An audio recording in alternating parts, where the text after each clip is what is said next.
आज या ठिकाणी मोर्चाचं आयोजन केलं होतं। या मोर्चाचं रूपांतर या ठिकाणी सभेमध्ये होत आहे। या सभेचे अध्यक्ष आंबेडकर चळवळीची बुलंद आवाज आमचे नेते प्रकाशदादा कांबळे, तसेच या विचार मंचावर सर्व आजी माजी नगरसेवक, सर्व मुस्लिम बांधवांनो, आपण घंट्यापासून या अन्याय अत्याचाराच्या बद्दल या ठिकाणी बोलत आहोत। बांधवांनो, मला या ठिकाणी एवढं सांगायचं आहे कि जुर्म सहने वालों से जुर्म करने वालों से जुर्म सहने वाला ज्यादा गुन्हेगार होता है। कारण ज्या वेळेस आपण आपला व्यवसाय करून आपल्याकडे दाखले असतानाही बजरंग दल सारख्या ते हरामखोरी संघटना जर आपल्यावर अन्याय अत्याचार करत असेल तर आपल्याला त्याचं प्रत्युत्तर देणं गरजेचं आहे।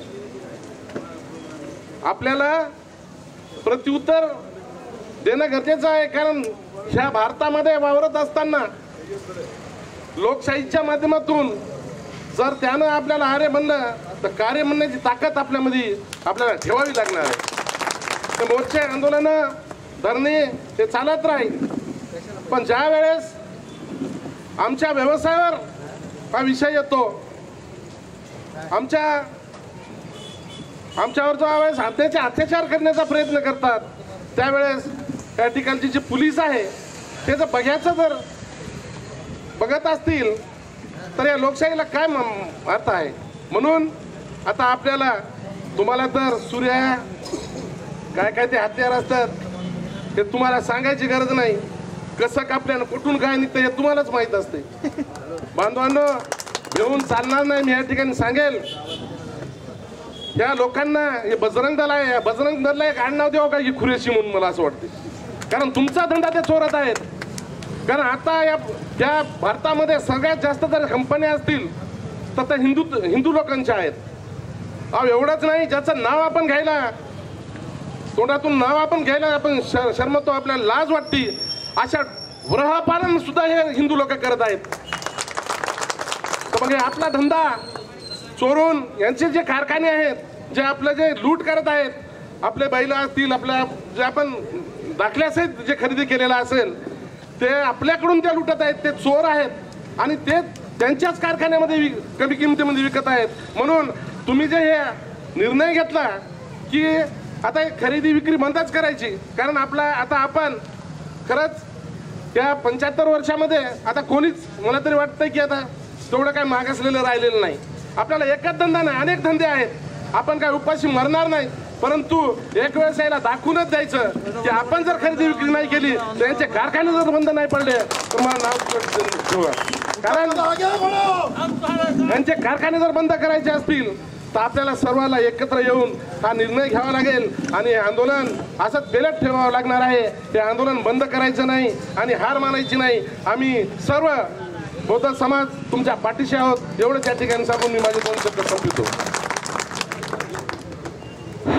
या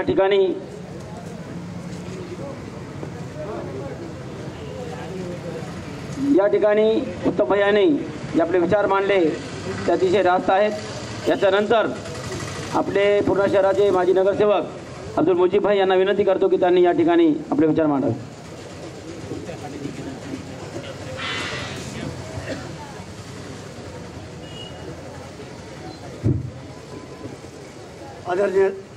आदरणीय इस कार्यक्रम के अध्यक्ष प्रकाश कांबळे जी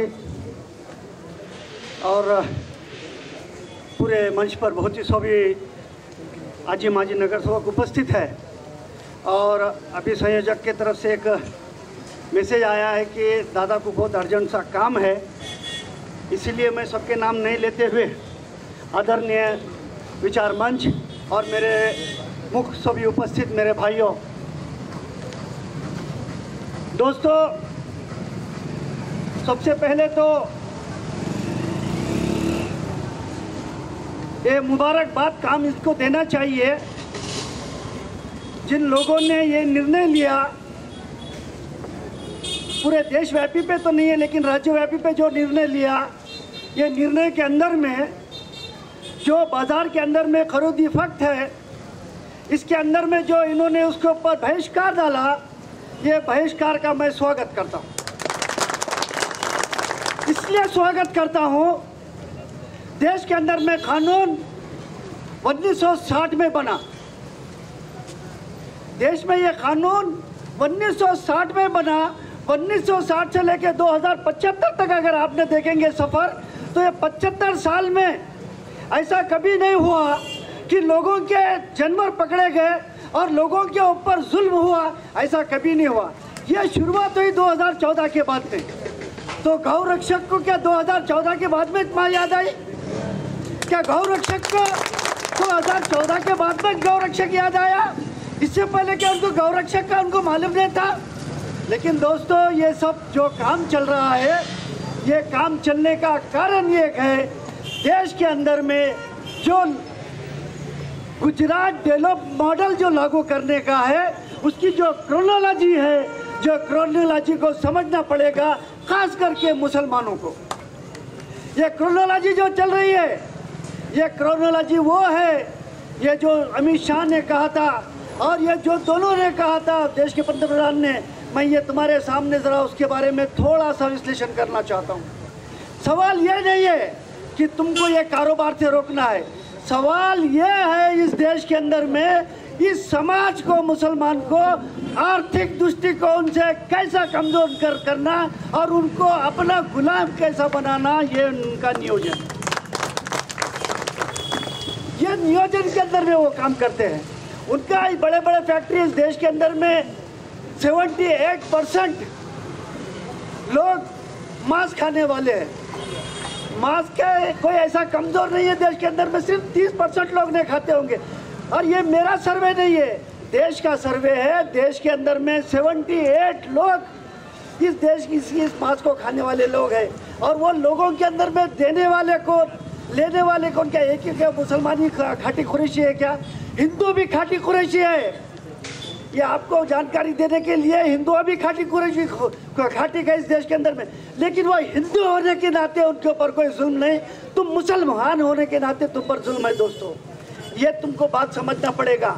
इस देश के अंदर में मैं ऐसा मानता हूँ, समाज के पास में एक तो सर्वे ऐसा होना चाहिए था अध्यक्ष साहब जी, सर्वे ये होना चाहिए हमारे पास, इसके अंदर में हम बाजार को कितना टर्नओवर करते हैं और कितना लोगों का हमारा टर्नओवर है, एक हमारा सर्वे होना चाहिए। दूसरा सर्वे ये होना चाहिए, ये कार्यक्रम के अंदर में ये धंधे के ऊपर कितने लोग निर्भर करते हैं और कितने लोग का उधर निर्वाह होता है, वो कितने लोग पेट भरते हैं, ये हमारा मालूमात होना चाहिए। ये सर्वे के अंदर में हम देश को आर्थिक दृष्टिकोण से कितना मजबूत करते हैं, ये हमको बताना पड़ेगा। हमने नहीं बताया, हम अपने आप पे ले लिए कि हम मार्केट बंद कर देंगे। ठीक है, हमने मार्केट बंद कर दिया। सरकार को ये बात पूछो, जो इस धंधे के अंदर में काम करने वाले लोग हैं, नीचे से लेके ऊपर तक हजारों लोग, ये हजारों लोगों का तुम क्या करने वाले हैं? मैं ऐसी मांग करता हूँ आज की इस मुख्य मोर्चे के तरफ से, इस मुख्य मोर्चे के अंदर में, कि जो लोग इसके अंदर में जुड़े हुए वो अपनी यादी तैयार करें और कलेक्टर ऑफिस के सामने जाके बोले हमने ये कारोबार बंद करना है, ये कारोबार गलीज कारोबार हमको करना नहीं है। और हम आप आने वाले समय के अंदर में जितने लोग हमारे बेरोजगार हो गए, उनको तुमने हमको नौकरी देना चाहिए, नौकरी की मांग होना चाहिए हमारी। हमको इससे कोई लेना देना नहीं है। और हम अगर इस देश के अंदर में बगैर नौकरी मांगे कि हम हमारा पेट भरते होंगे, हम स्वयं हम हमारा काम करते होंगे, उसके ऊपर तुम लाद के हमारे को कमज़ोर करने की तुम्हारी ये जो साजिश है, ये साजिश को अगर हमको पर्दाफाश अगर करने का है तो हमको इसका रूपरेखा बदलना पड़ेगा। इसके अंदर में बदलाव ये लाना पड़ेगा कि कल के दिन हम मांगनी ये करें कि ये कारोबारी हम करते नहीं, जो लोग इससे जुड़े हुए हैं वो लोगों को सरकार ने नौकरी देना चाहिए और उनका रहने सहने का, खाने पीने का बंदोबस्त करना चाहिए। इस मोर्चे के माध्यम से मैं सरकार के सामने ये बात रखना चाहता हूँ। दोस्तों, साथ ही साथ ये बात है कि अब अगर इसके अंदर में हमको अगर कोई तकलीफ आती होंगी, कोई समाज का लेना देना नहीं है। इस समाज से कई लोग जुड़े हुए, एक ही मुसलमान नहीं है, कई लोग जुड़े हुए। सवाल ये है कि मुसलमानों को तकलीफ देना, मुसलमानों के साथ में अन्याय अत्याचार करना, इसकी वजह क्या है? इसकी वजह यह है हम जिसको नेता मानते वो हमारे काम आता नहीं, और जो हमको नहीं नेता मानते वो हम उससे काम लेते। ये हमारी बदनसीबी है। आज अगर इसके अंदर में हम अगर परेशान हैं, हम जिस पार्टी सेक्युलर पार्टी को वोट दिया वो पार्टी का एक नेता तुम्हारे साथ में आने को तैयार नहीं है। इसका कारण क्या है? इसका कारण ये है कि तुम्हारे अंदर में संगठित होके और तुम्हारे वोट का विभाजन होने के कारण ये लोग तुम्हारा फायदा उठाने के चक्कर में दोस्तों, जो तुम्हारा काम करने वाला है, जो तुम्हारे साथ में रहने वाला है, तुमको उसको नेता मानना पड़ेगा। अरे गहरे नत्थु खैरे को नेता मान के कोई उपयोग नहीं है तुम्हारा। बड़े बड़े उनके पोस्टर उनके साथ में लगा देते हो। अरे आज तो तुमने जिसके साथ में काम करते हो, तुमने जिसको वोट दिया वो तो तुम्हारे पास पहले होना चाहिए था, लेकिन तुमसे 3 महीने पहले भाग गया। साथियों, बात यह है कि अगर आपको इस देश के अंदर में रहना होगा तो इस देश के संविधान के साथ में तुमको चलना पड़ेगा, इस देश की संविधान को मानना पड़ेगा। और जिसके देश के संविधान को हम जितना मानते हैं उतना किसी कोई मानता नहीं है। मैं दावे से कहता हूं कि डॉक्टर बाबा साहेब अम्बेडकर ने जो हमें संविधान दिया है, इस संविधान के अंदर में जितने अल्पसंख्यकों को अधिकार है उतने अधिकार कोई समाज को नहीं। इसलिए दोस्तों ज़्यादा वक्त नहीं लेता हूं। कभी अगर अपनी अगर ग्रुप मीटिंग हो गई तो उससे तफसीलवारी बात करूंगा, लेकिन एक बात ज़रूर कहता हूं कि कोई बजरंग दल नहीं, कोई दल नहीं, ये है 12 मुंह का सांप। भारतीय जनता पार्टी जो है ये 12 मुखी सांप है। इसके जो भी विंग चलने वाले हैं ये सिर्फ और सिर्फ डसने वाले हैं। ये डसने के सिवा कोई काम नहीं करने वाले हैं। दोस्तों, इनसे आप तवक्को मत रखो कि ये सांप पालने से, दूध पिलाने से तुम्हारा हो जाएगा। ये वक्त आने पर डसने वाले हैं। डसने वालों से सावधान रहो और अपने आप को मजबूत करके इस कार्यक्रम के अंदर में जो नियोजनबद्ध अगर कार्यक्रम चल रहा उसको कामयाब बनाने के लिए सब एक साथ में रहे और सब एक साथ में मिलकर काम करें। मुझे खुशी इस बात की है कि इस समाज ने जमातुल कुरैशी ब्रदर ने अगर जो आदमी अगर इसके खिलाफ में काम करेगा उसको 25,000 रुपये जुर्माना रखा। दोस्तों, ये कोई छोटी बात नहीं है। इसका अपना खाने पीने का व्यवहार बंद होने के बाद में भी वो अगर इतना सक्षम है कि 25,000 रुपये दे सकता है उस काम को नहीं करने के, जिससे अंदाज ये लग सकता है कि ये कारोबार पे हम डिपेंड नहीं है। लेकिन ये कारोबार पे डिपेंड है तो इसका मतलब ये नहीं है कि तुम हम पर जुल्म करेंगे।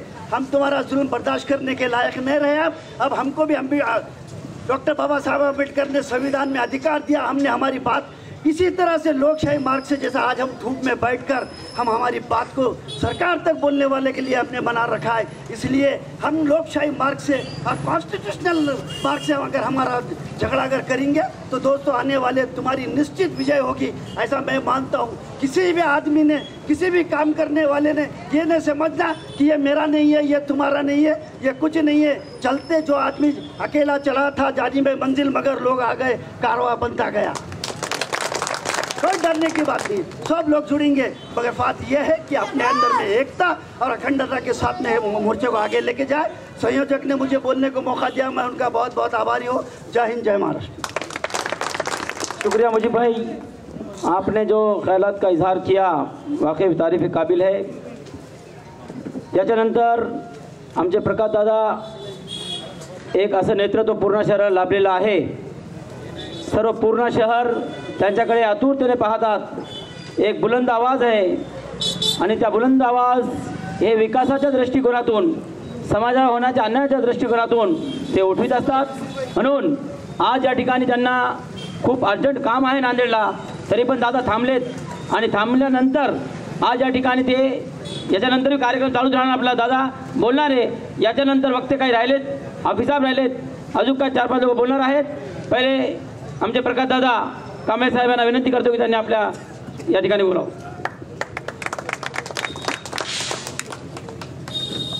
या सभा मंचकावर सन्माननीय आमचे मौलाना आहेत, त्यांची क्षमा मागून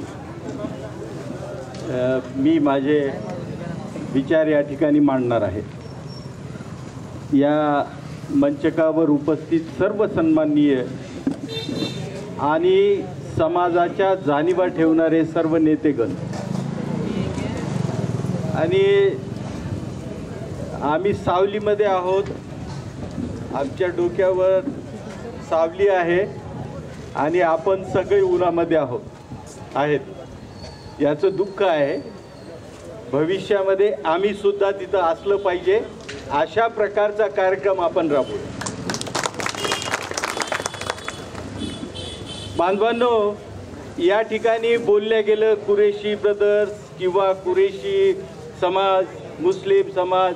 मी असं कोणत्याही समाजामध्ये विभागणी करत नाही.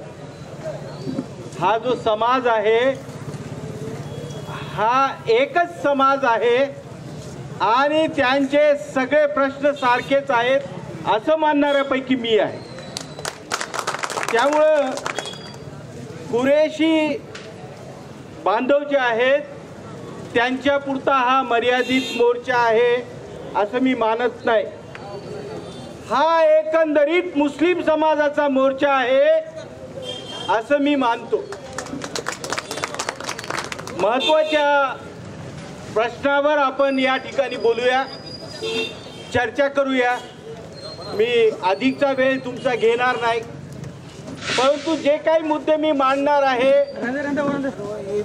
त्या मुद्द्यावर आपण लक्ष केंद्रित केलं पाहिजे. त्या मुद्द्यावर आपण विचार केला पाहिजे आणि त्यानंतर आपण लढाईला निघालं पाहिजे. जोपर्यंत आम्ही विचार करत नाही, विचारांशी आम्ही जुळत नाही, तोपर्यंत आपण लढाईला निघालो असं होत नाही. माणूस आपलं टार्गेट ठरवतो, आपली जी सीमा आहे ती ठरवतो की मला कुठपर्यंत पळायचंय हे पहिल्यांदा ठरवतो आणि त्याच्यानंतर तो त्या मार्गाने निघतो. आपली काही अशा प्रकारची सीमा ठरलेली आहे का हे मला माहिती नाही. आता कुरेशी ब्रदर्सनी सांगितलं, कुरेशी समाजाच्या वतीनं बोलण्यात आलं की धंद्याच्या संदर्भामध्ये हे जे भाकाड जनावरं आहेत जी तुमच्या आणि आमच्या खुराक बनतात तो धंदा बंद करायचा अशा प्रकारचा एक निर्णय कुरेशी लोकांनी घेतलेला आहे. मला असं वाटतं की आपल्यापैकी मुस्लिम समाजापैकी सुद्धा अनेक लोक ह्या धंद्यामध्ये पडलेले नाहीत, अनेक लोक मांस खात नाहीत. ही गोष्ट तुमच्या लक्षामध्ये आणून दिली पाहिजे. सगळ्यात महत्त्वाची गोष्ट ही आहे, जो आरोप आमच्यावर होतो की या देशामधला जो मुस्लिम समाज आहे तो मांस खातो. काय बोलायचं, मटणाचे भाव काय गगनाला स्पर्धा करतायत हे कशामुळं त्याचं जरा थोडंसं विवरण घ्या. ते तुम्हाला रस्त्यावर दिसणार नाहीत, ते कुणाच्या घरामध्ये शिजलेलं दिसणार नाही. तुम्ही बारमध्ये जा, तिथं कोण कोण दिसतात ते जरा पहा. तुम्ही धाब्यावर जा, तिथं कोण कोण दिसतात ते पहा. बांधवांनो, कोणत्याही एका समाजाला दोष देण्याचं कारण नाही. अरे मटणाचे भाव तर बामणांनीच वाढवले आणि हे वाढवण्याचा माझा काही आरोप नाही. हा मुजीब भाईंनी सांगितलं की या देशामधले 78 लोक हे मांसाहारी आहेत आणि मग जर भाव वाढत असतील तर त्यामध्ये नवलाची गोष्ट नाही. जी गोष्ट दुर्मिळ असते तिचा भाव वाढत असतो. आता सोन्याचं पहा, सोन्याचा भाव हे टप्प्याटप्प्याने वाढत वाढत लाख रुपयापर्यंत गेलेला आहे. दुर्मिळ आहे. आता दुर्मिळ जर आपण छाटू लागलो, पाहू लागलो, त्याच्या इतिहासामध्ये जाऊ लागलो, ज्यांनी वेद वाचलेले आहेत, ज्यांनी पुराण वाचलेले आहेत, ज्यांनी काही धर्मग्रंथ चाललेले आहेत, जरा चाळून पहा, वाचून पहा. पशूंच्या हत्या कुणी दिल्या जरा पहा एकदाच. अरे तुम्ही पशूंच्या हत्या केलेल्या आहेत. तुम्ही जेव्हा जेव्हा ज्या वेळी तुम्ही त्या पूजा अर्चा करत होत्या त्यावेळी पशूंची हत्या तुम्हीच केलेली आहे, ती कुरेशी लोकांनी केलेली नाही. तुमच्यामधलेच लोक कुरेशी झालेले आहेत. मटण कापणारा हाच कुरेशी असतो असं अजिबात नाही. आता तर त्यांनी ठरवलंय की आम्ही हा धंदाच करणार नाही. बांधवांनो, धंदा करणार नाही म्हणून जमणार नाही. आपल्याला त्यांना जगवायचंय. त्यांच्या तोंडाला खूप पाणी सुटलेलं आहे. त्या टेस्ट शिवाय त्यांचं जमत नाही. आपला धंदा वेगळा आहे. हे जे चालू आहे हे मुद्दाम चालू आहे. हे जे देशामध्ये पेरायचंय त्यांना, हे मुस्लिम आणि दलितांच्या विरोधामध्ये पेरायचंय. त्यासाठीचे हे सगळे उपद्व्याप आहेत. बांधवांनो, हे समजून घ्या. तुमच्या नाड्या बंद करायच्यात. तुम्हाला आर्थिक विवंचनेमध्ये टाकायचंय आणि तुम्ही लाचार झालं पाहिजे अशा प्रकारची वागणूक तुमच्यामध्ये निर्माण करायची. तुम्ही गुलाम झालं पाहिजे अशा प्रकारचं वर्तन तुमच्याकडून व्हावं, ही अपेक्षा आहे राज्यकर्त्यांना. तुम्ही प्रत्येकाच्या समोर असं झुकून आदाब केलं पाहिजे, ही अपेक्षा आहे राज्यकर्त्यांना. म्हणून हे सगळं चालू आहे. बांधवांनो, या देशामध्ये मुस्लिमच कसे देशद्रोही ठरतात? या देशामध्ये जे आरोप होतात ते मुस्लिमांवरच कसे होतात? याही दृष्टीने आपण विचार करायला सुरुवात केलेली पाहिजे. मुस्लिम देशद्रोही, अरे मुस्लिमांना देशद्रोही ठरवत असताना तुम्ही इतिहासाची पानं चाळा, तुम्हाला कळेल इतिहास काय आहे. ज्यावेळी या देशाचा बंटवारा सुरू झाला, स्वातंत्र्याच्या 14 ऑगस्ट 1947ला बंटवारा सुरू झाला. त्या अगोदर झालेल्या बैठकांमध्ये या देशातल्या मुस्लिमांना चॉईस होती. काय चॉईस होती? की तुम्हाला पाकिस्तानमध्ये जायचंय का भारतामध्येच राहायचंय, ही चॉईस होती. आमचे मुस्लिम बांधव पाकिस्तानमध्ये गेले नाहीत, ते भारतामध्ये राहिलेत. या देशावर त्यांचं प्रेम आहे म्हणून ते इथे राहिलेले आहेत. ते भारतीय आहेत, एकनिष्ठ आहेत. त्यांच्यावर शंका घेता? अरे तुमचे लुटारू बगलबच्चे या देशाची संस्कृती सोडून या देशाचा सगळा आर्थिक व्यवहार असे गाठोडे बांधून सगळे निघून गेले. या देशाला भिकारी करण्याचं काम कुणी जर केलं असेल तर याच लोकांनी केलेलं आहे. हेच लोक सगळं करतात आणि आम्हाला मात्र दोष देतात. अशा प्रकारची परिस्थिती आहे.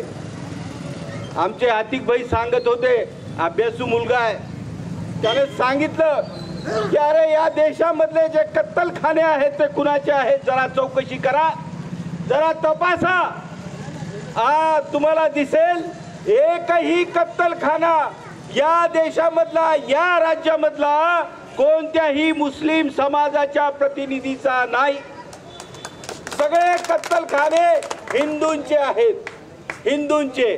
जर आम्ही एखादी मागणी केली या देशामध्ये सगळ्या समाजाच्या वतीनं की हे कत्तलखाने बंद करा, मग कसं होईल? मग कसं होईल? अरे तुमचा मांस विक्रीचा इम्पोर्ट एक्सपोर्टचा धंदा आहे, त्यामध्ये तर आम्ही नाहीत ना. इम्पोर्ट एक्सपोर्ट मध्ये आम्ही नाहीत. ते सगळे धंदे तुम्ही करतायत. आम्हाला फक्त छळण्याचं काम तुम्ही करत आहात. बांधवांनो, मला सांगायचंय की हा जो बसलेला टरबुजा आहे ना, तो भयंकर खतरनाक माणूस आहे. आमच्या मगरे साहेबांनी सांगितलं की सोमनाथ सूर्यवंशी याच्या हत्येनंतर पोलिसांनी मारून त्याची हत्या केली. त्याच्या हत्येनंतर समाजाच्या वतीनं, अनेक नागरिकांच्या वतीनं, संवेदनशील लोकांनी त्यामध्ये एकच मुस्लिमांचाच होता किंवा दलितांचा होता, आंबेडकराईट होता असं नव्हे. ज्यांचं संविधानावर प्रेम आहे अशा लोकांनी एकमुखी मागणी परभणीमध्ये केली की त्या सोमनाथ सूर्यवंशीच्या खुनाला जबाबदार असणारे, हत्येला जबाबदार असणारे जे पोलीस आहेत त्यांच्यावर गुन्हे दाखल करा. केले नाही, अजूनही झाले नाहीत. आमचे फडणवीस साहेब औरंगाबादचा पीएमचा रिपोर्ट आल्यानंतर सुद्धा तुम्हाला माहिती आहे की पोलीस खात्यामध्ये जोपर्यंत असा पक्का रिपोर्ट येत नाही, किमान कच्चा तरी रिपोर्ट येत नाही, कशामुळं दुखापत झाली, कशामुळं काही कापलं, कुणाचं डोकं फुटलं, कुणाचा हात तुटला, त्याचा एक्सरे वगैरे वगैरे सगळं जोपर्यंत येत नाही तोपर्यंत ते गुन्हे दाखल करत नाही. औरंगाबादचा रिपोर्ट आल्यानंतर सुद्धा परभणी जिल्ह्याच्या पोलिसांनी गुन्हे दाखल केले नाही आणि मग पर्यायानं आदरणीय बाळासाहेब आंबेडकरांना ते प्रकरण हायकोर्टामध्ये न्यावं लागलं. औरंगाबादच्या हायकोर्टाने निर्णय दिला की सोमनाथ सूर्यवंशीचा जो खून झालेला आहे त्याला मारल्यामुळं झालेला आहे, अतिमारानं त्याचा खून झालेला आहे. हा रिपोर्ट आल्यानंतर सुद्धा फडणवीस साहेबांनी त्याच्या विरोधामध्ये कुठल्याच प्रकारचा निर्णय घेतला नाही. त्यांनी जे हॉस्पिटलची एक टीम बोलवली डॉक्टरांची आणि त्यांचा रिपोर्ट घेऊन सांगितलं सभागृहामध्ये, विधानसभेच्या पवित्र सभागृहामध्ये सांगितलं की हा जो सोमनाथ सूर्यवंशी आहे तर तो पोलिसांच्या माराने मेला नाही, तर तो अस्थमाच्या रोगाने मेलेला आहे. अस्थमा दम्याचा आजार त्याला होता, त्याच्यामुळं तो मेला. अशा प्रकारची बचावाची बाजू त्यांनी घेतली.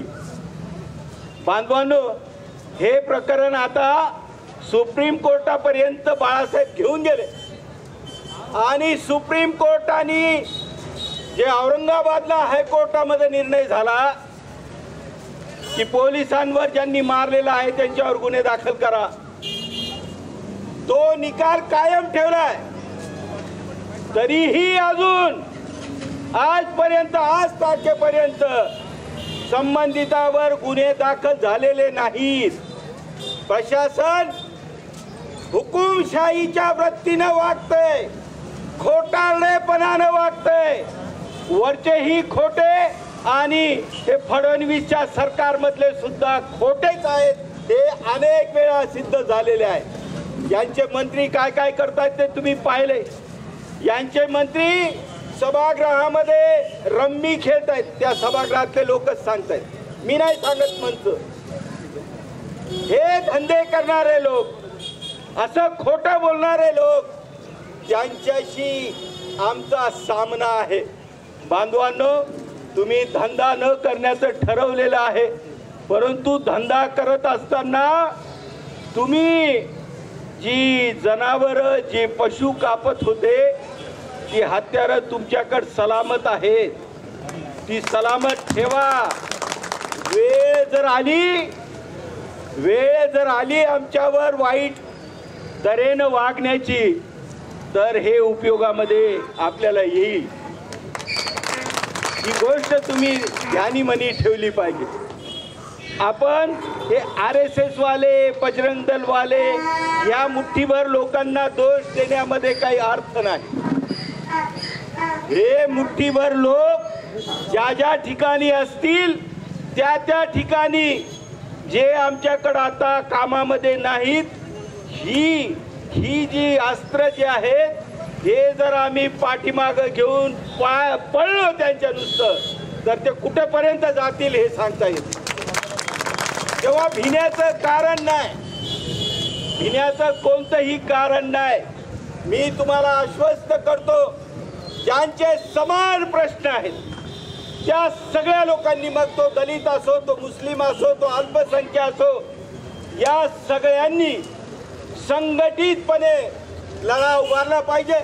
आपले प्रश्न सोडून घेण्याच्या दृष्टीनं प्रयत्न केले पाहिजे. डॉक्टर बाबासाहेब आंबेडकरांनी संविधानासारखा हत्यार दिलेला आहे. ही जी संविधानाची चाबी आहे, ह्या संविधानाच्या चाबीला, या चाबीनं प्रत्येक कुलूप खुलत असते. त्या चाब्या आपल्याकडे आहेत बांधवांनो, त्या आपल्या बापांनी आपल्याला चाब्या आपल्या हस्तगत केलेल्या आहेत. त्या चाब्या सांभाळून ठेवल्या पाहिजे आणि जेव्हा त्याचा उपयोग करायचा असेल तो केला पाहिजे. आपण या निमित्तानं एक गोष्ट तुम्हाला सांगितली पाहिजे की या राज्यामधलं आणि देशातलं जे सरकार आहे, दोन्हीकडचे हे सरकार आणि चालवणारे यांचे नेते, हे टरबुजाही आणि तिथला तो छोटी दाढी अशी कुरवळणारा तोही माणूस, खोटं बोलणारा. किती खोटं बोलणार. 2014च्या जाहीरनाम्यामध्ये त्यांनी सांगितलं की दर वर्षाला 2 कोटी नोकऱ्या आम्ही तरुणांना देऊ. दिल्यात का? 2014च्या जाहीरनाम्यामध्ये सांगितलं की प्रत्येकाच्या खात्यामध्ये 15 लाख रुपये देऊ टाकू. दिलेत का आतापर्यंत? रोजही आमची माणसं जाऊन त्या बँकेचे खेटे खात आहेत. आज आलेत का? आज पडलेत का? खाते काढायला सांगितले, ते खाते काढायला आमचे 1500 रुपये बँकेमध्ये खर्च झाले. ते खाते काढण्यासाठी जे कागदपत्र लागतात त्याच्यासाठी पैसे काही पडले नाहीत. अशी ही खोटारडी माणसं सत्तेमध्ये आहेत. या खोटारड्या माणसांना जोपर्यंत सत्तेपासून आपण दूर फेकत नाही तोपर्यंत